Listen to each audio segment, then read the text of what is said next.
अगर भारत नहीं तो पाकिस्तान। नेपाल को यह सोचने पर भारत मजबूर करने लगा है, क्योंकि भारत की तरफ से लगे प्रतिबंधों की वजह से नेपाल में एक ऐसी चीज की भारी कमी हो चुकी है जिसकी वजह से नेपाली त्योहार खतरे में पड़ चुके हैं। और अपनी जनता के लिए इस बार नेपाल को शायद मजबूरी में पाकिस्तान से इंपोर्ट करना पड़े।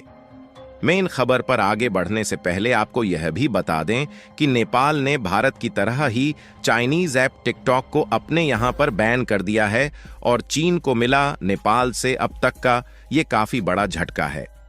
हाल ही में नेपाल ने कुछ ऐसे कदम उठाए हैं जिससे साफ तौर पर जाहिर है कि नेपाल अब किसी एक देश की तरफ ज्यादा झुकने वाला नहीं है और यहां एक देश से हमारा मतलब भारत से है।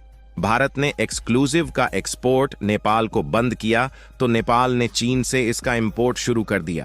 पूरी डेवलपमेंट क्या है इस वीडियो में समझते हैं, क्योंकि भारत लगातार अपनी मैन्युफैक्चरिंग इंडस्ट्री में ग्रोथ कर रहा है। इसके लिए इस वीडियो को एक लाइक जरूर करें। साथ ही इसी तरह और भी नॉलेजेबल वीडियो पाने के लिए चैनल को सब्सक्राइब जरूर करें। भारत से फर्टिलाइजर्स लेने वाले नेपाल ने अब चीन से इसे मंगवाना शुरू कर दिया है। और तो और अब भारतीय बसेस को चीनी बसेस रिप्लेस करने लगी है। लेकिन अब इस लिस्ट में एक और आइटम शामिल हो चुका है और इस बार चीन नहीं बल्कि नेपाल पाकिस्तान से इसकी सप्लाई चाहता है। यह आइटम है चीनी, जिसके एक्सपोर्ट पर भारत प्रतिबंध लगा चुका है। लेकिन त्योहारों के सीजन में नेपाल को चीनी के सप्लाई की काफी बड़ी जरूरत आ पड़ी है। नेपाल ने साफ तौर पर भारतीय सरकार को चेतावनी दे दी है कि अगर चीनी की सप्लाई भारत नहीं करेगा तो कम कीमतों पर नेपाल पाकिस्तान से चीनी को खरीदने के लिए तैयार है। आपको बता दें कि नेपाल को हर साल 2,70,000 टन चीनी की जरूरत पड़ती है, जिसमें से 1 लाख टन चीनी नेपाल भारत से इंपोर्ट करता है। भारत ने चीनी का एक्सपोर्ट बाकी देशों के लिए बंद किया है, लेकिन स्पेशली नेपाल के लिए 25,000 टन चीनी का कोटा सुरक्षित रखा है। लेकिन नेपाली सरकार का कहना है कि भारत चीनी को बढ़े हुए दामों पर बेच रहा है और चीनी की क्वालिटी में भी पहले से गिरावट आ चुकी है। साथ ही नेपाली सरकार का यह भी कहना है कि भारतीय चीनी पाकिस्तानी चीनी से 25% तक महंगी है और भारत से चीनी की सप्लाई लेना काफी मुश्किल हो चला है। दरअसल भारतीय मार्केट में भी चीनी के दाम कई गुना बढ़ चुके हैं और डोमेस्टिक मार्केट में चीनी के दाम कम करने के लिए ही चीनी के एक्सपोर्ट पर बैन लगाया गया है। इसके अलावा त्योहारों में चीनी की बढ़ती डिमांड ही चीनी के दाम बढ़ने का कारण है। चीनी के अलावा नेपाल में नमक की बड़ी जरूरत भी भारत से पूरी की जाती है। पर क्योंकि चीनी के मामले में भारत दुनिया का दूसरा सबसे बड़ा प्रोड्यूसर है, इसलिए नेपाल अपनी ट्रांसपोर्टेशन कास्ट बचाने के लिए ही चीनी भारत से खरीदता है। नेपाली कस्टम डिपार्टमेंट के मुताबिक नेपाल करीबन 3 बिलियन रुपए की चीनी हर साल इंपोर्ट करता है और इसमें से भी 80% सप्लायर भारत से ली जाती है। लेकिन नेपाल का पाकिस्तान से चीनी लेना हमारे हिसाब बिल्कुल भी गलत नहीं है, क्योंकि नेपाली सरकार अपनी आम जनता को राहत पहुंचाने के लिए ही ऐसा कदम उठा सकती है। इस रिपोर्ट के मुताबिक नेपाल ने इसी अगस्त में भारत से 7,000 टन खरीदने की परमिशन मांगी थी, लेकिन इस परमिशन को 1 महीने डिले देने के बाद भारतीय सरकार की अनुमति मिली। नेपाल की food management and trading company का कहना है कि जो चीनी भारत से सप्लाई की जा रही है वह क्वालिटी में भी काफी खराब है। लेकिन सच तो यह है कि चीनी का इतना बड़ा प्रोड्यूसर होने के बावजूद भी भारत खुद चीनी की कीमतों को कंट्रोल कर पाने में दिक्कत उठा रहा है। वहीं पाकिस्तान शुगर के प्रोडक्शन में पूरी दुनिया में 9वें नंबर पर आता है और पाकिस्तान खुद अपनी चीनी के एक्सपोर्ट के लिए नए ग्राहकों की तलाश में है।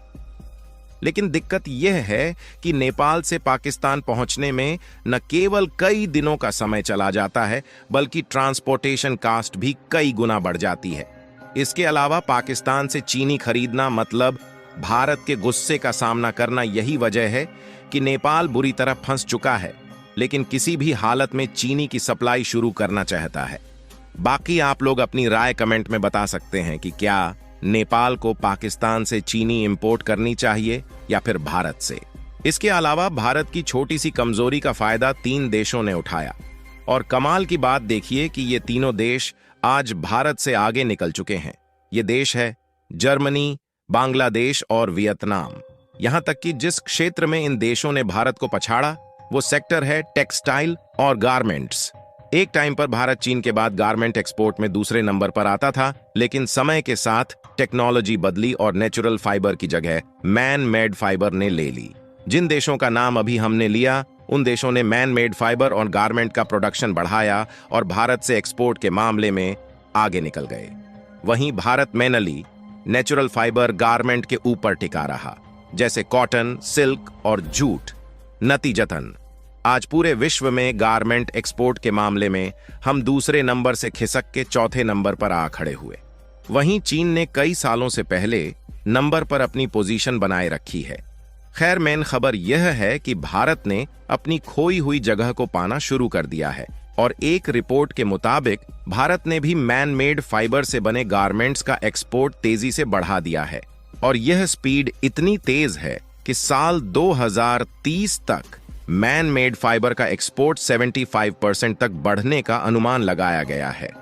अब ध्यान से सुनिए, पूरी दुनिया में भारत में निर्मित फाइबर यानी कि MMF के प्रोडक्शन में दूसरे नंबर पर आता है, लेकिन इसका एक्सपोर्ट भारत से काफी कम होता है और पूरे विश्व के बाजार में भारत का शेयर केवल 5% है। इसका मतलब यह है कि जितना MMF भारत में प्रोड्यूस होता है उसका मेजर हिस्सा भारतीय मार्केट में कंज्यूम हो जाता है।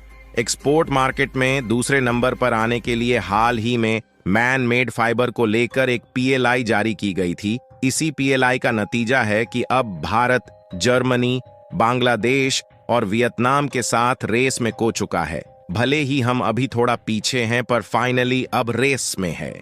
अब यह रीजन जान लीजिए कि असल में भारत इन देशों से पिछड़ क्यों गया। दरअसल ग्लोबल गारमेंट मार्केट में मैन मेड फाइबर का शेयर 72% है, जिसका प्रोडक्शन खुद भारत में कम था।